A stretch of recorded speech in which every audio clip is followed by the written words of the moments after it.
বোঝা না একটু হ্যাঁ, আমার বাড়ি উজলাব, ইউনিয়ন আমলাব, থানা বেলাব, জেলা নরসিংদী। আমার নাম চেয়ারম্যান মোহাম্মদ দন মিয়া। আমার বাড়িটা লুটপাট করিয়া 36 জন লয়ে গেছে গিয়া। এর মাঝে আমার লেফটিনের পায়খানা আছে, ডাক্তার দিয়ে পরীক্ষা করে উড়াই লেছে। আমার লেফটিনের পায়খানাটা অপহরণ করে নিয়ে গেছে। 2টা পায়খানা হয়েছে, একজন মুক্তিযোদ্ধার পাহারা দিছে, খালেক মাসের তুলছে, আলু দিয়ে বস্তা সিলাই করছে, মুখের ধরটা নিয়ে তুলে দিছে।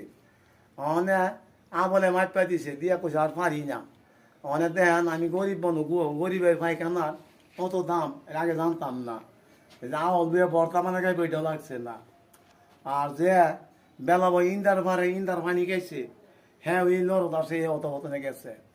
ইন্দার পানি যেন আলাদা কাছে কামেন লাগি পামছে, এই ইন্দার পানি অন্য কালি